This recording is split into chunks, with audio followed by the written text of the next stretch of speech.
శ్రీమాత్రే నమః. అందరికీ నమస్కారం అండి. ఈ రోజు మనం మిథున రాశి వారి గురించి తెలుసుకుందాం.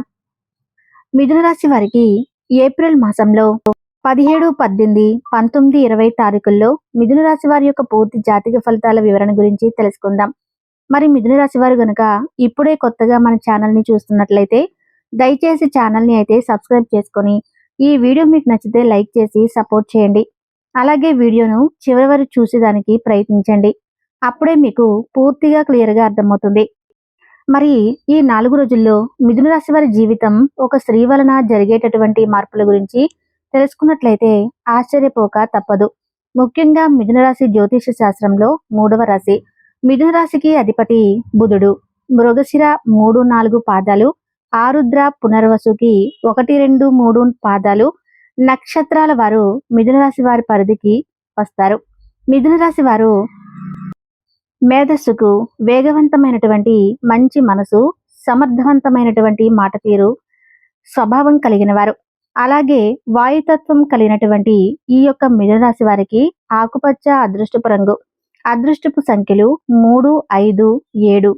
అయితే ఈ 4 రోజుల్లో అద్భుతమైనటువంటి కొన్ని మార్పులు అనేవి వీరి జీవితంలో జరగబోతున్నాయి. వీరి మాట తీరుతో ఇతరులను ఆకట్టుకునే స్వభావం వీరికి ఎక్కువగా ఉంటుంది. మరి వీరి గురించి ఇప్పుడు మనం తెలుసుకుందాం. చెప్పాలంటే మీరు ఏ పనైనా కానీ చాలా ధైర్యంగా ముందుకు వెళ్ళి చేయగలిగేటటువంటి శక్తి మీలో దాగి ఉంది. కానీ గత కొన్ని సంవత్సరాలుగా మీ జీవితంలో ఒక ప్రశ్న అనేది మిమ్మల్ని వెంటాడుతుంది. నేను ఏ తప్పు చేయకపోయినా ఎందుకు ఇంత శిక్ష అనుభవిస్తున్నాను?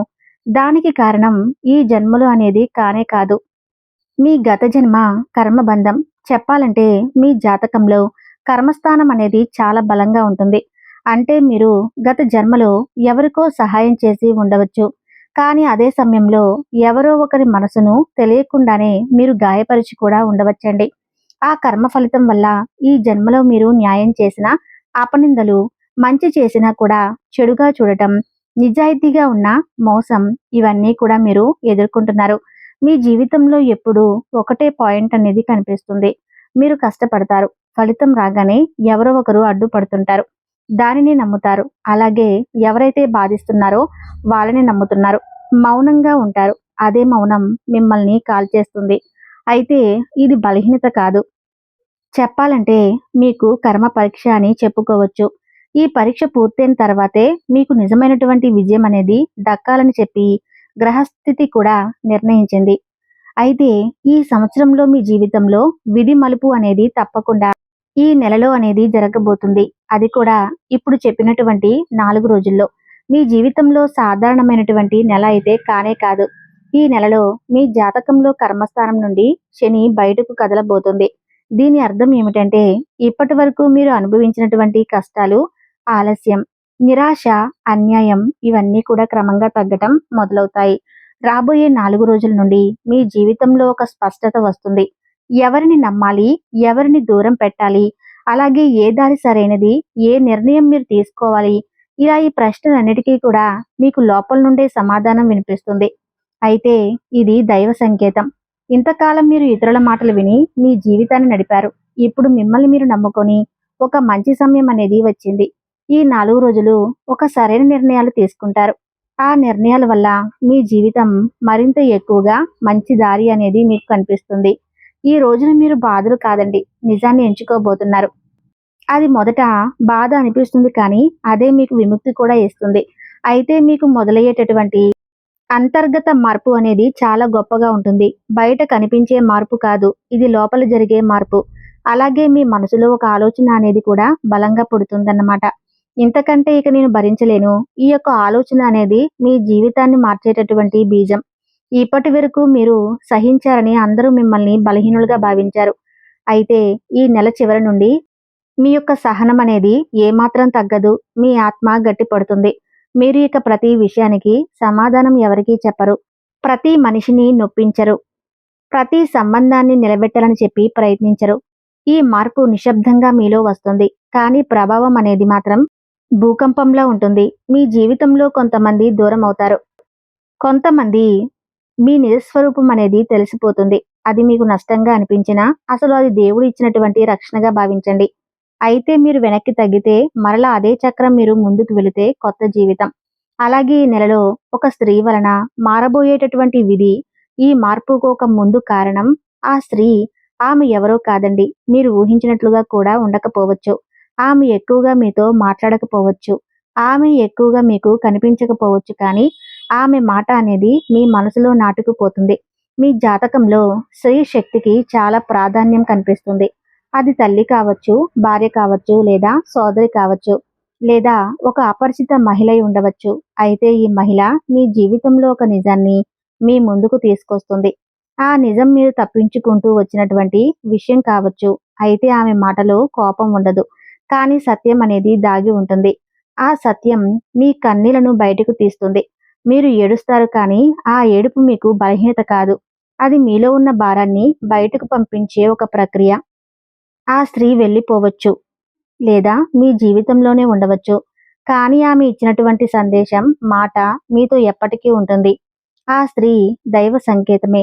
ఎందుకంటే ఈ గ్రహాల కదలికల యొక్క ప్రకారం చూస్తే ఈ కాలంలో మీ యొక్క జాతకంలో చంద్రుడు కీలక పాత్ర పోషిస్తున్నాడు. చంద్రుడు అంటేనే మనసు, భావాలు, అంతర్గత సత్యం. కాబట్టి ఆ స్త్రీ మీ మనసుకు అర్థమయ్యేలా ఉంటుంది. మీరు మీలో దాచుకున్న భయం, అసంతృప్తి, కోపం అన్నింటినీ కూడా ఆమె మాటలు బయటకు తీస్తాయి. అయితే ఇది యాదృచ్ఛికం కాదండి. ఇది విధి. భగవంతుడి నేరుగా మాట్లాడి మనుషుల ద్వారా అనేక రకాల సంకేతాలు పంపిస్తాడు అని చెప్పి మీరు నమ్మండి. ఆ స్త్రీ భగవంతుని యొక్క సంకేతం. ఆమె మాట వినకపోతే మీరు మరలా అదే బాధలో పడతారు. ఆమె మాట అర్థం చేసుకుంటే మీ జీవితం ముందులా ఉండదు. ఇది జ్యోతిష్య అంచనా కాదు. ఇది కర్మచక్రం ముగిసేటటువంటి సూచన. ప్రేమలో ఉన్నవారికి ఒక నిజం బయటపడేటటువంటి సమయం అనే చెప్పుకోవచ్చు. అంటే మీరు ప్రేమలో ఉన్నప్పుడు పూర్తిగా లీనమై ఉంటారు. మీరు ప్రేమిస్తే అందులో లెక్కలు ఉండవు. సందేహాలు అసలే ఉండవు. మోసం, ఊహ అనేది కూడా చేయరు. కానీ ఇదే మీ యొక్క బలహీనతగా మారింది. అంటే ఇప్పటి వరకు మీరు ప్రేమించినటువంటి ఒక వ్యక్తి మీ ప్రేమను అర్థం చేసుకున్నారా లేదా, మీ మంచితనాన్ని ఏదైనా వాడుకుంటున్నారా అనే ప్రశ్నకు కూడా సమాధానం అనేది 4 రోజుల్లో దొరుకుతుంది. అయితే ఈ నెల చివరిలో కూడా ప్రేమ విషయంలో ఒక సంఘటన అనేది జరుగుతుంది. ఈ సంఘటన కూడా మీరు ఊహించినదిగా ఉంటుంది. ఒక మాట లేదా ఒక చర్య లేదా ఒక రహస్యం అనేది అనుకోకుండా బయటపడిపోతుంది. ఆ క్షణంలో మీకు కోపం రాదు. ముందుగా కొంచెం నిశ్శబ్దం వస్తుంది. ఆ నిశ్శబ్దం అనేది మీకు చాలా ప్రమాదకరం. ఎందుకంటే మీరు గనక మాట్లాడకపోతే లోపల నిర్ణయం తీసుకున్నట్లే. కాబట్టి ఈ నిజం మీకు బాధ కలిగించినా భగవంతుడు మీకు చేసినటువంటి ఉపకారంగా భావించండి. అలాంటప్పుడు ఎన్నో రకాల బంధాలు దూరం అవ్వచ్చు. కానీ బాధపడకండి. ఎందుకంటే ఈ కాలం మీకు అనుకూలంగా మారేటటువంటి రోజులు. కొంతమంది ఏంటంటే ఈ నిజం తర్వాత పాత ప్రేమ పూర్తిగా ముగియవచ్చు. కొంతమందికి ప్రేమ మరింత బలపడవచ్చు. నిజం మీద నిలబడినటువంటి ప్రేమ శాశ్వతంగా ఉంటుందండి. వివాహ జీవితం కూడా చాలా పేరుకుపోయినటువంటి భారాలు, అలాగే మీ యొక్క వివాహ జీవితానికి సంబంధించినటువంటి నిజ నిజాలు కూడా వారి యొక్క ప్రేమ అనేది కూడా బయటకు కనిపిస్తుంది. కానీ లోపల చెప్పలేనటువంటి మాటలు, అనవసరమైనటువంటి కొన్ని బాధలు పేరుకుపోయి ఉంటారు. మీరు మాట్లాడుకున్నప్పుడు అవతల వ్యక్తి వినలేకపోవచ్చు. వినాలనిపించినప్పుడు మీరు మౌనంగా ఉండొచ్చు. ఇలా నిశ్శబ్దంగా కొన్ని సంవత్సరాలు మీ జీవితంలో గడిపి ఉండవచ్చు. అయితే రాబోయే 4 రోజుల్లో ఆ నిశ్శబ్దం తొలగిపోయేటటువంటి సమయం. మీ యొక్క జీవిత భాగస్వామి నుండి మరింత ఎక్కువగా ప్రేమానురాగాలు పొందుతారు. మొదట కోపం, తర్వాత కన్నీళ్లు, తర్వాత నిజాలు, తర్వాత అర్థం చేసుకోవటం. ఈ విధంగా ఒక శుభసూచకంగా జరుగుతుంది. మీ జీవితంలో ఇప్పటి వరకు మీరు సమస్యలను దాచారు. ఇప్పుడు పరిష్కరించే అవకాశం మీ ముందుకు వస్తుంది. ఒక విషయం అయితే గుర్తుంచుకోవాలి. ఈ సమయంలో గర్వం అనేది ముందుకు వస్తే మరలా తిరిగి సంబంధాలు దెబ్బతింటాయి. అర్థం చేసుకునేటటువంటి మనసుతో వినగలిగితే మీ వివాహ జీవితం కూడా మునుపటి కంటే బలంగా ఉంటుంది. వినకపోతే అవసరమైనటువంటి వ్యక్తులు కూడా దూరం అయిపోతారు. ఈ హెచ్చరికను తేలికగా అయితే తీసుకోకండి. భగవంతుడు పంపించే ఒక సంకేతంగా భావించండి. అయితే మీరు గమనించవలసినటువంటి సూచనలు ఏంటంటే, భగవంతుడు ఎప్పుడూ కూడా నేరుగా ఎవరితో మాట్లాడడు. కొన్ని సంకేతాల ద్వారా కొన్ని విషయాలు సూచిస్తాడు. అలాగే మీ జీవితంలో ఈ కాలంలో వచ్చే సంకేతాలు కూడా భగవంతుడు ఇచ్చే సంకేతాలే. అదే సమయానికి ఒకే మాట వినిపించడం, ఒకే పేరు పదే పదే ఎదురవ్వటం, అనుకోకుండా పాత జ్ఞాపకాలు మీకు రావటం, ఇవన్నీ యాదృచ్ఛికంగా జరగవు. ఇది మీకు ఒక కొత్త దారి చూపించేటటువంటి సూచన. అయితే ఈ మాటలను, ఈ సంకేతాలను నిర్లక్ష్యం చేయకండి. మీకు వచ్చిన అవకాశాలను కోల్పోకండి. గమనిస్తే మీకు దారి అనేది స్పష్టమవుతుంది. ప్రత్యేకంగా మరో ఈ 4 రోజుల్లో మీకు పదే పదే ఏంటంటే ఎక్కువగా కృష్ణుడి యొక్క నామం అనేది మీ చెవిన పడటం, కృష్ణ అనేటటువంటి పేరు మీరు వినటం, ఇలా కీలకమైనటువంటి కొన్ని సంకేతాలు భగవంతుడు మీకు ఇస్తాడు. అయితే ఇది నమ్మకం కాదు. ఇది ఒక అనుభవంగా మీరు తీసుకోవాల్సినటువంటి మంచి పని. అయితే మీ జీవితాన్ని మార్చేటటువంటి సాధన, అలాగే శక్తివంతమైనటువంటి చర్యలు, ఇక ఈ 4 రోజులు మీరు చేయవలసినటువంటి పనులు కూడా చాలా సింపుల్‌గా కనిపిస్తాయి. కానీ వాటి యొక్క ప్రభావం మాత్రం మీ జీవితాన్ని మలుపు తిప్పేంత శక్తివంతంగా ఉంటాయి. మొదటిగా మీరు ప్రతిరోజు ఉదయం నిద్రలేచిన వెంటనే ఏ ఆలోచన మీ మనసులో పెట్టుకోకుండా కొన్ని క్షణాలు నిశ్శబ్దంగా ఉండాలి. ఈ నిశ్శబ్దం అనేది మీ మనసులో ఉన్నటువంటి గందరగోళాన్ని నెమ్మదిగా కరిగించేస్తుంది. తర్వాత మీరు చేయవలసినటువంటి ముఖ్యమైనటువంటి పని మీ మనసును నిజాయితీగా ఉంచుకోవటం. మీకు నచ్చినటువంటి విషయం నచ్చినట్లే అంగీకరించాలి. ఇతరులను సంతోషపెట్టడానికి మీ నిజాలను అస్సలు దాచకండి. ఈ కాలంలో మీకు ఒక మంచి అలవాటు కూడా, అంటే తెలియనటువంటి కొత్త అలవాటు కూడా మొదలు పెడతారు. అది జీవితాంతం మంచి పేరుగా నిలబెట్టుకుంటారు. ఒక పుస్తకం చదవటం కావచ్చు, నడక కావచ్చు, ఒక లక్ష్యంపై దృష్టి పెట్టడం కావచ్చు. ఇంకొక ముఖ్యమైనటువంటి విషయం, మీరు ఎవరితో మాట్లాడుతున్నారు అనేది జాగ్రత్తగా గమనించుకోండి. ఎందుకంటే ఈ 4 రోజుల్లో మీ మాటల యొక్క శక్తి మరింత పెరుగుతుంది. మీరు చెప్పే ఒక్క మాట ఒక సంబంధాన్ని కాపాడవచ్చు లేదా పూర్తిగా తెంచివేయవచ్చు. కాబట్టి ఏదైనా ఆలోచించి మాట్లాడటం మంచిదే. కాబట్టి మాట్లాడే ముందు ఆలోచించడం ఈ 4 రోజుల్లో మీకు అత్యంత అవసరం. చేయకూడనటువంటి పనులు, చిన్న తప్పులు పెద్ద నష్టంగా మారేటటువంటి కాలం. ఈ కాలంలో కొన్ని పనులు కూడా చేయకపోవటమే మంచిది. ముఖ్యంగా కోపంలో మీరు తీసుకునేటటువంటి నిర్ణయాలు మీ కోపం, మీ శక్తి కాదు. అది మీ బలహీనత. ఈ కాలంలో మీ కోపం వచ్చినప్పుడు మౌనంగా ఉండటం మీకు పెద్ద రక్షణ. అయితే ఇంకొక విషయం, అతి విశ్వాసం. మీరు మంచి వాళ్ళని చెప్పి అందరూ కూడా మనలాగే మంచి వాళ్ళలాగా ఉంటారని చెప్పి అనుకోకండి. ఎవరైనా అతి మధురంగా మాట్లాడితే లోపల అర్థం చేసుకోండి. ఈ సమయంలో అప్పులు ఇవ్వటం కానీ, పెద్ద ఆర్థిక నిర్ణయాలు తీసుకోవటం కానీ మంచిది కాదు. ఇది శాశ్వతంగా కాదు, కేవలం ఈ 4 రోజులు మాత్రమే. ఇక మీ గతాన్ని పదే పదే తలుచుకోవటం మీ మనసును మరింత ఎక్కువగా బలహీనపరిచేలా చేసుకోకండి. గతం నుండి నేర్చుకోండి, కానీ అందులోనే జీవించకండి. ఈ తప్పులను మీరు నివారించగలిగితే చాలా పెద్ద సమస్యలు స్వయంగా మీ నుండి దూరమైపోతాయి.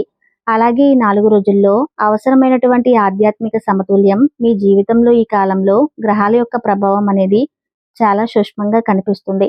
బయట పెద్దగా కనిపించదు, కానీ లోపల మాత్రం మనసును అలా కదిలిస్తూనే ఉంటుంది. ఇక ఈ సమయంలో మీరు పెద్ద పెద్ద పూజలు చేయవలసినటువంటి అవసరం కూడా లేదు. సరళమైనటువంటి ఆచరణే ఎక్కువగా ఫలితాన్ని ఇస్తుంది. ప్రతి బుధవారం మీకు వీలైతే తప్పకుండా దగ్గరలో ఉన్నటువంటి వేణుగోపాల స్వామి లేదా వెంకటేశ్వర స్వామి యొక్క ఆలయానికి తప్పకుండా సందర్శించండి. అలాగే ఇంట్లోని హనుమాన్ చాలీసా పఠించుకోండి. కొన్ని నిమిషాల పాటు అలా భగవంతుడి దగ్గర నిశ్శబ్దంగా కూర్చొని మీ శ్వాసపై దృష్టి పెట్టండి. ఇది ధ్యానం కాదు, ఇది మనసుకు ఇచ్చేటటువంటి విశ్రాంతి. ఇక ఎరుపు రంగు అనేది ఈ 4 రోజులు మీకు మరింత శక్తిని ఇస్తుంది. మీరు ఎరుపు రంగు వస్త్రం ధరించడం లేదా ఎరుపు పుష్పాన్ని భగవంతుడికి సమర్పించడం, ఇలా చేస్తే మీకు మనోబలాన్ని పెంచుకున్నవారు అవుతారు. ఇది అంధవిశ్వాసం కాదు, ఇది శతాబ్దాలకు పాటిస్తున్నటువంటి నమ్మకం.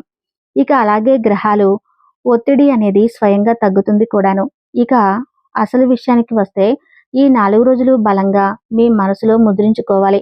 మీ పని పూర్తయ్యేంత వరకు, మీ చేతిలో విజయం అనేది స్పష్టంగా మీకు కనిపించేంత వరకు ఎవరికి, అంటే మీ ప్రయత్నాల గురించి కానీ, మీ లక్ష్యాల గురించి కానీ, మీరు చేస్తున్నటువంటి పనుల గురించి కానీ చిన్న క్లూ కూడా ఇవ్వవద్దు. ఏ పనికైతే పునాది వేస్తున్నారో ఆ పని పూర్తయి అది బలంగా నిలబడిన తర్వాతే ప్రపంచానికి దాని గురించి ప్రకటించాలి. లేకపోతే పదే పదే అడ్డంకులు, ఆటంకాలు ఏర్పడుతూనే ఉంటాయి.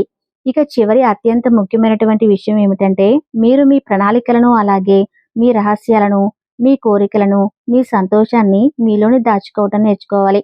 అలాగే అప్పటి నుండి అలా చేసుకోవటం అలవాటు చేసుకున్న తర్వాత మీ శత్రువులు చేతకాని వారిగా, నిస్సహాయులుగా మారిపోతారు.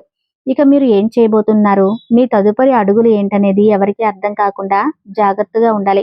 అప్పుడు వారు ఎంత ప్రయత్నించినా ఎన్ని కుట్రలు పన్నినా, ఎన్ని ఎత్తులు వేసినా మిమ్మల్ని ఏమీ చేయలేరు. ఇదే అసలైనటువంటి విజయం. మీ మౌనమే మీ అతిపెద్ద ఆయుధం. ఈ సూత్రాన్ని పాటిస్తూ భగవంతునిపై భారం వేసి మీ పనులను మీరు చేసుకుంటూ వెళ్ళండి. విజయం అనేది తప్పకుండా మీ పాదాలను ముద్దాడుతుంది.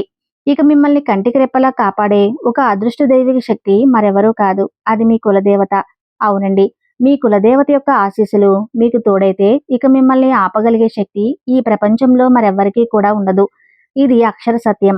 ఇక ఇప్పుడు నేను చెప్పబోయేటటువంటి కొన్ని శుభవార్తలు మీరు ఇక్కడ నుండి మంచి సమయం అనేది ప్రారంభం కాబోతుందని చెప్పుకోవచ్చు. మీరు ఒక ఉదయించే సూర్యుల్లా ప్రకాశవంతంగా వెలగబోతున్నారు. ఒక విత్తనం భూమి లోపల ఎంతగా నలిగిపోతే అంత బలంగా మొలకెత్తి మహావృక్షమైనట్లుగా నిప్పులో కాల్చినప్పుడే బంగారం స్వచ్ఛత పొందినట్లుగా భగవంతుడు మిమ్మల్ని చాలా రకాలుగా చాలా సంవత్సరాలుగా పరీక్షలకు గురి చేసింది. కేవలం మిమ్మల్ని నాశనం చేయడానికి కాదు, మిమ్మల్ని అద్భుతమైనటువంటి వజ్రంలా తయారు చేయడానికి. అయితే ఇది మీరు కూడా స్పష్టంగా నమ్మాలి. ఒక రాబోయే 4 రోజుల్లో మీరు అంతా మంచి జరుగుతుంది. కాబట్టి బాధపడవలసినటువంటి అవసరం లేదు. మీకు మంచి రోజులు అనేవి రాబోతున్నాయి. ఇక ఈ రాబోయే 4 రోజుల్లోనే ముఖ్యంగా చెప్పాలంటే ఇప్పుడు మీకు అటు వ్యాపారపరంగా కావచ్చు, లేదా వృత్తిపరంగా కావచ్చు, కుటుంబ జీవితంలో, ప్రయాణాల విషయంలో, ఇలా ప్రతి ఒక్క విషయంలో కూడా మీరు చాలా గొప్ప శుభవార్తలు కూడా వినే అవకాశం ఉంది. ఒక అద్భుతమైన, ప్రకాశవంతమైన మానసిక స్థితిని కూడా పొందుతారు. అలాగే ఈ 4 రోజులు మీ జీవితంలో ప్రతి అంశాన్ని ఎలా ప్రభావితం చేయబోతున్నాయి, ఎలాంటి అద్భుతమైనటువంటి మార్పులను తీసుకురాబోతున్నాయి అనేది ఇప్పుడు మనం వివరంగా తెలుసుకునే ప్రయత్నం చేద్దాం. చివరి వరకు వింటే మీకే పూర్తిగా అర్థమవుతుంది. మీ కుటుంబ జీవితంలో ఇప్పటి వరకు ఉన్న కలహాలు, అపార్థాలు గాలికి కొట్టుకుపోయినటువంటి మేఘాల్లో విడిపోతాయి. ఇంట్లో ఎంతో ప్రశాంతమైనటువంటి సంతోషకరమైన వాతావరణం ఏర్పడుతుంది. మీ మాటలకు, మీ నిర్ణయాలకు కుటుంబంలో అపారమైన విలువ, గౌరవాలు పెరుగుతాయి. ప్రతి ఒక్కరూ కూడా మీ సలహాలను పాటించడానికి ఎక్కువగా ఇష్టపడతారు. మీరు తీసుకున్న నిర్ణయాల వల్ల కుటుంబానికి చాలా మేలు జరగటం చూసి అందరూ కూడా మిమ్మల్ని ప్రశంసలతో ముంచెత్తుతారు. ముఖ్యంగా తండ్రితో కానీ, లేదా తండ్రి లాంటి పెద్దవారితో ఉన్నటువంటి సంబంధాలు మరింత బలంగా మెరుగుపడతాయి. వారి అనుభవం, వారి అమూల్యమైనటువంటి సలహాలు మీకు సరైనటువంటి మార్గాన్ని చూపిస్తాయి. మీరు మంగళవారం లేదా శనివారం నాడు హనుమాన్ చాలీసా తప్పకుండా పఠించడం అలవాటు చేసుకోండి. నవగ్రహ ఆరాధన చేసుకోండి. అలాగే వీలుంటే ఆంజనేయ స్వామి ఆలయాన్ని దర్శించి తమలపాకుల మాలతో స్వామిని పూజించడం వలన కొండంత ధైర్యం, మనశ్శాంతిని, బలాన్ని, కార్యసిద్ధి కూడా మీకు లభిస్తాయి. ఇప్పుడు చెప్పినటువంటి ఈ పరిహారాలను మీ ఆలోచన విధానంలో మార్పు, మీ యొక్క సత్ప్రవర్తన కూడా అత్యంత ముఖ్యం. అంతేకాకుండా ఇతరులకు మీకు తోచినంతలో సహాయం చేయడం, పేద విద్యార్థుల చదువు పట్ల ఏదైనా సహాయపడటం, పేదలకు అన్నదానం చేయటం ఎంతో ముఖ్యం. విన్నారు కదా? ఈ వీడియోలో సమాచారం మీకు నచ్చితే తప్పకుండా ఈ వీడియో కింద మీ అభిప్రాయాన్ని తెలియజేసి వీడియోకి లైక్ చేయటం మాత్రం అస్సలు మర్చిపోకండి.